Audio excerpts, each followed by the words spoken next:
Washi washi. Washi washi. Good morning from Mykonos. It's day 5 of our Royal Caribbean cruise. And today we're doing things a little differently. No tour guide, no excursion. Just a DIY adventure around one of the most beautiful islands in Greece. Let's see what we can discover. Enjoy the vlog!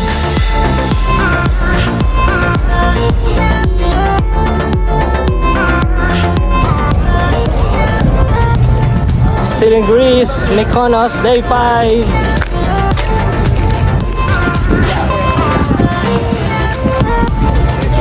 We're taking the sea bus for the town of Mykonos.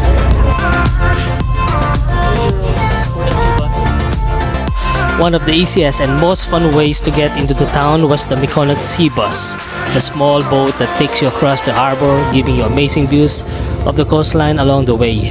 Quick, convenient, and way more scenic than regular shuttle. It honestly felt like part of the adventure, not just a transportation. Boats, ocean views, and sea breeze included.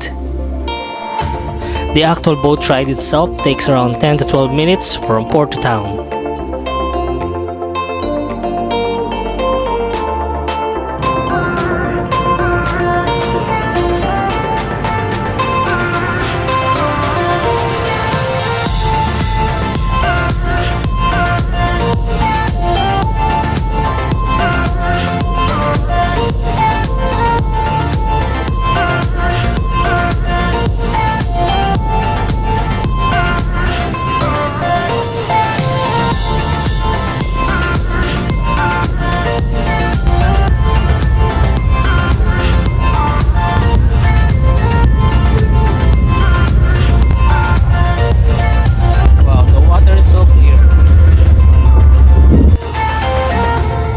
One of the best ways to experience Mykonos is simply on foot.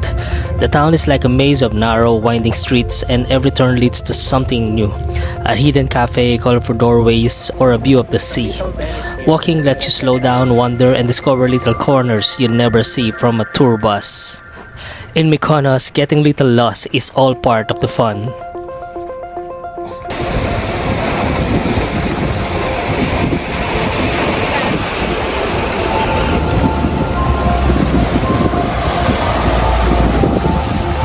Our cities over there, and all the cruise ships here on the island.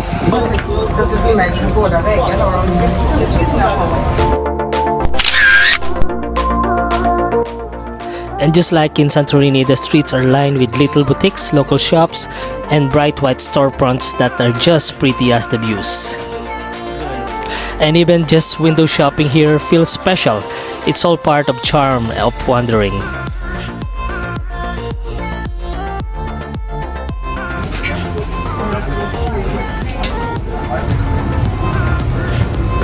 Let's check some of their bakery pastries.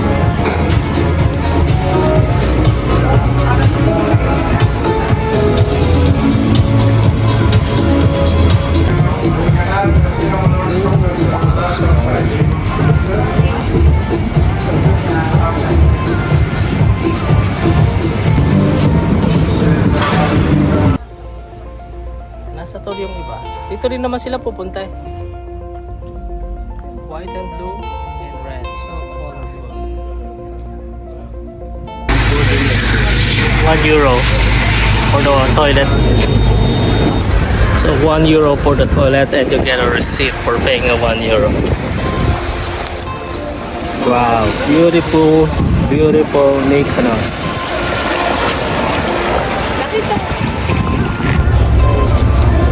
Okay, there's more blue dome here in Mykonos. So as we wandered through Mykonos, we kept spotting these beautiful little churches tucked between the houses and along the waterfront, bright white and full of character that adds so much charm to the island. Some are tiny neighborhood chapels while others sit right by the sea, with waves crushing just step away. They're quiet reminders of the island's history and tradition right in the middle of all the exploring.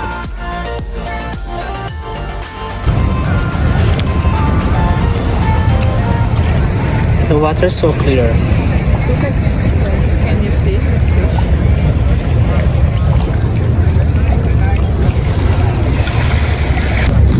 There's lots of cats in the island. And here's one, we found another one. And because of the island's mild climate and lots of outdoor spaces, it's a perfect place for cats to roam and relax. Over the time, they become part of the local scene, friendly, curious, and completely at home among the white walls and narrow streets. And some of them are not so friendly, just like this one. They're not just pets here, they're kinda like Mykonos unofficial mascots.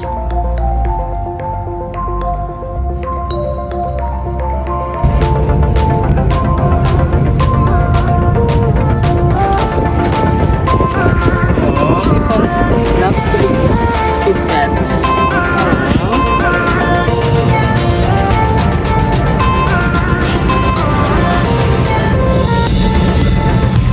And here's another one.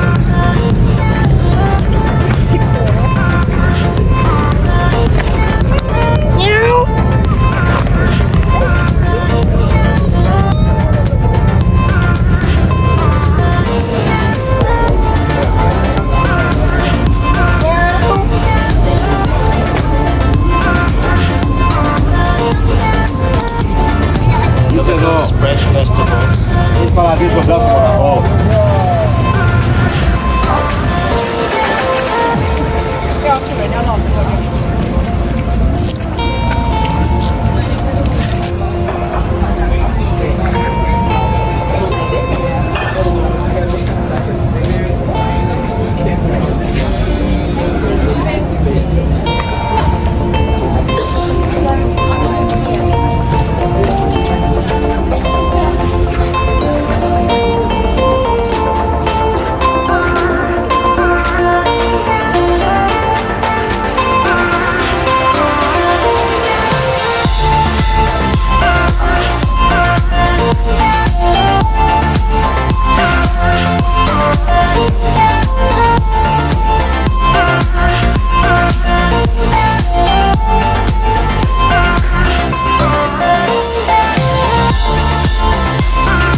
All the restaurants here are tourist price. It's okay. We'll go back to our ship. Our ship is right there. So close.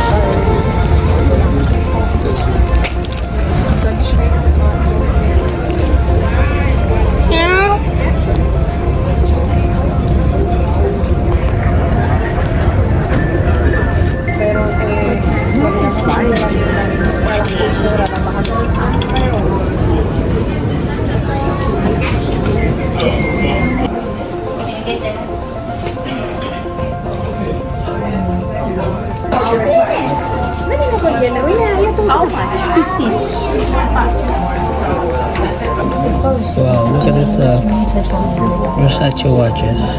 They're just on the window on the side of the alleyway.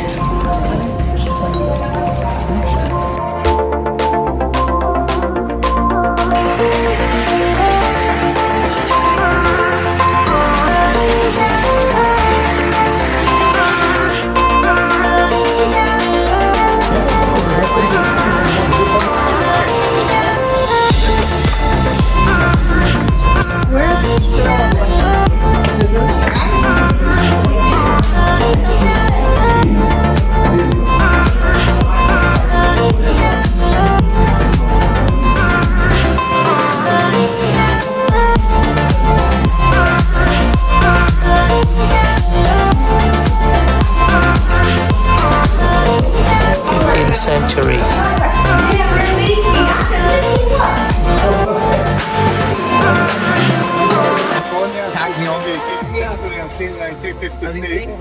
And it was also a place of equators. All the young people used to come here and get the water to socialize flares. And there is a legend behind the three wells. They say that whoever drinks down the three wells will fall in love with Mykonos and will still go forever. You can understand why it's a symbol.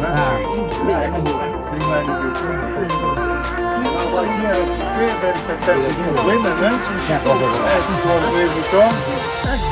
When the women walk in there, the men walk into the church to pray. And God protects my credit card.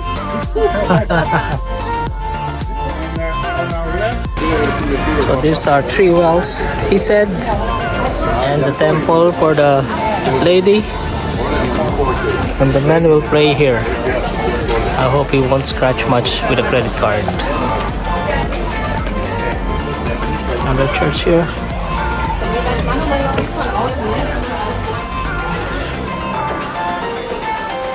Interesting.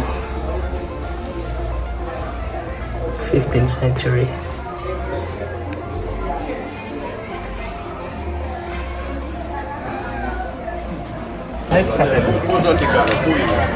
Two church side by side.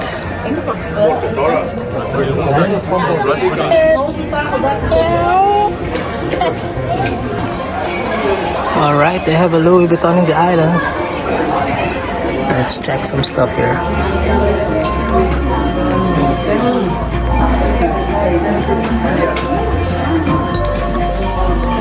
This looks like a school. Some kids are playing. Okay, finally we found the windmills. There they are.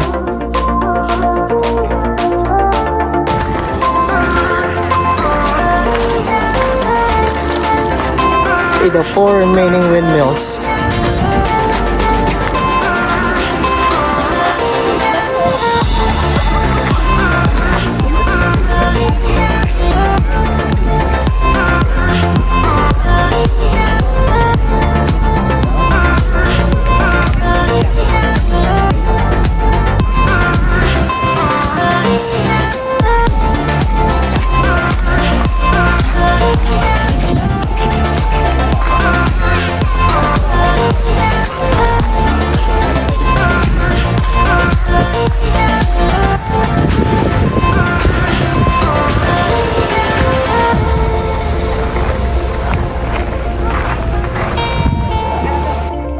Okay, so no trip to Mykonos will be complete without seeing the iconic windmills.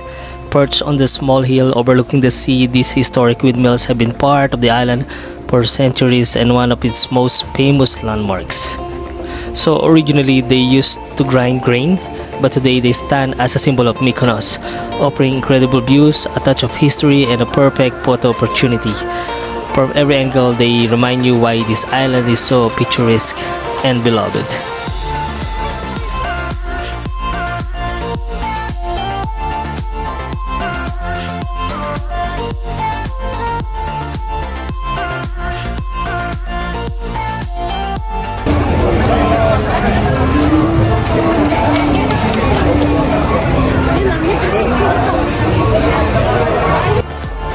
So just like Santorini, Mykonos also has a white and blue color scheme everywhere.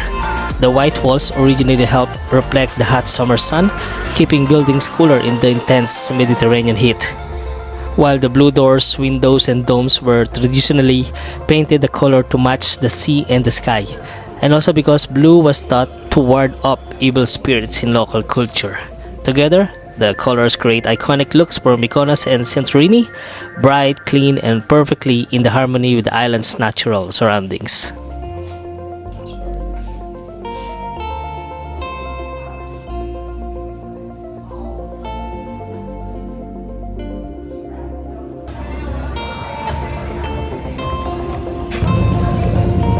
What a day at Mykonos! From getting a little lost to finding some of the best views on the island, this DIY adventure turned out better than we expected. Day 5 is officially complete, but the adventure isn't over yet. Tomorrow we wake up somewhere new. We can't wait to share it with you.